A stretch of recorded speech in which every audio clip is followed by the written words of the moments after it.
баргузории чунин мусобиқаҳо бо ҳамкории мақомоти маҳаллӣ, Федератсияи футболи Тоҷикистон ва дастгирии ҳукумати кишвар ба рушди варзиш дар сатҳи маҳал мусоидат мекунад.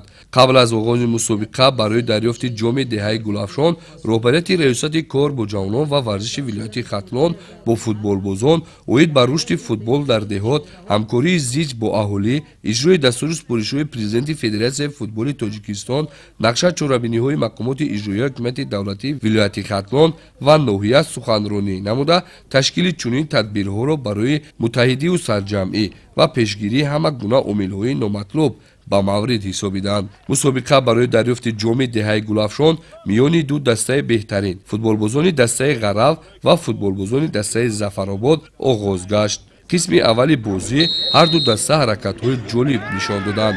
футболбозони дастаи Ғарав бештар ҳаракат намуданд, ки зудтар ба ҳадаф расанд ва партофтҳои зебои бозингарон имкон дод, ки дар қисми аввал футболбозони даста ду гол вориди дарвозаи дастаи ҳариф намоянд. то охирин дақиқаҳои қисми аввал футболбозони дастаи Зафаробод низ ҳаракатҳои головарро сомон дода имкон пайдо намуданд як голи ҷавобӣ ба дарвозаи дастаи Ғарав ворид созанд. роҳандозӣ намудани чунин мусобиқаҳо байни дастаҳои футболбозони ҷамоатҳои шаҳраку деҳот ва кӯчаву маҳаллаҳо дар ноҳияи Ёвон ба ҳукми анъана даромада, чунин тадбирҳои варзишӣ бештар байни ҷавонон роҳандозӣ мегардад. و رشد فوتبال در محل در ناحیه یوم امروز فوتبال مسابقه دهه بوده بین دهه و اهالنشین ناحیه یوم برگزیده است که امروز مسابقه جام دهه گلافشان رفته است که امروز دور فینالی بازی میباشه که دو دسته پرقوت ناحیه یوم با هم رقابت داره. یکی از آنها غالب مسابقه بشه که از جانب مسئول ساحه جام، دیپلم و مدال‌های تأسیس داده به آنها تحفه و تقدیم کرده بشود.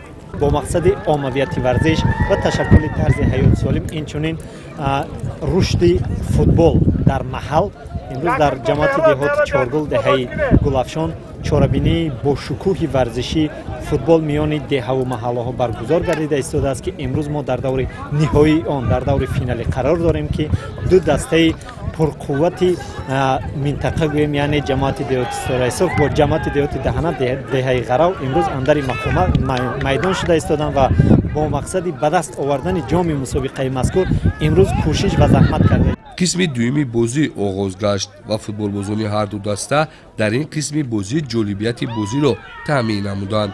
мусобиқаи футбол барои ҳар як иштирокчӣ имконияти беҳтар намудани малакаҳои варзишӣ, ташаккули рӯҳияи дастҷамъӣ ва роҳати ҷисмонӣ ба вуҷуд меоварад. бо як ҳаракати зебо футболбозони дастаи Ғарав тавонистанд ҳисоби бозиро ба 3-1 расонанд ва ғолиби мусобиқаи имрӯза гарданд. чун анъана дар қисмати ҷанбасии мусобиқа беҳтарин дастаҳо, мураббиёни дастаҳо, доварон ва беҳтарин ҳамлагар, беҳтарин дарвозабон бо тӯҳфаҳо қадрдонӣ шуданд. ҷоми мусобиқа ба дастаи ғолиб футболбозони дастаи Ғарав супорида шуд.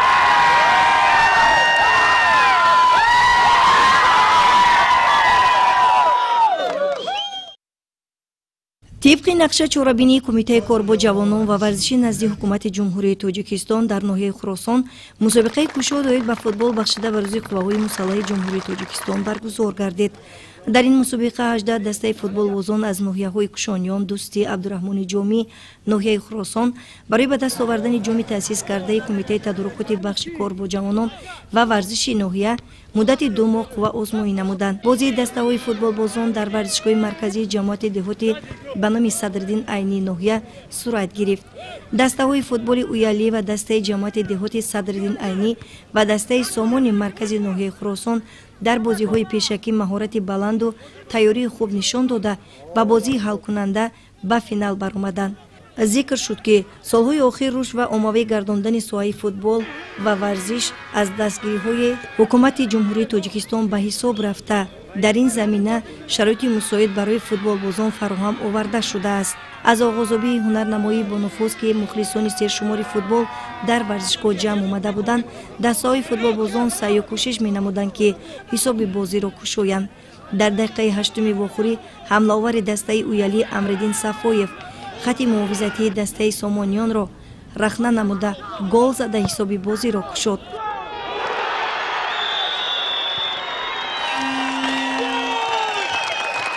ҳамин тариқ қисми аввали бозӣ бо ҳисоби 1-0 анҷом расида дастаи футболбозон ба танаффус баромаданд.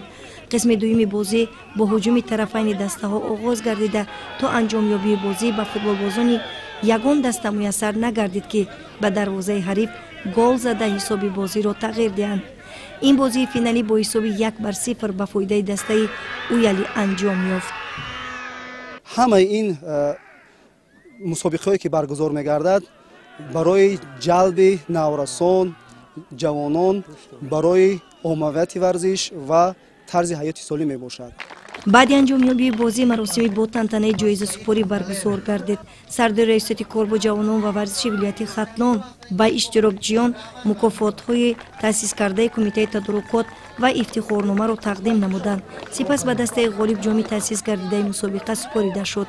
дар ин мусобиқа дастаи футболбозони сомониёни ноҳияи хуросон ба гирифтани ҷои дуюм сазовор гардиданд. ҷои сеюм бошад насиби дастаи футболи навободи ноҳияи абдураҳмонӣ ҷомӣ гардид.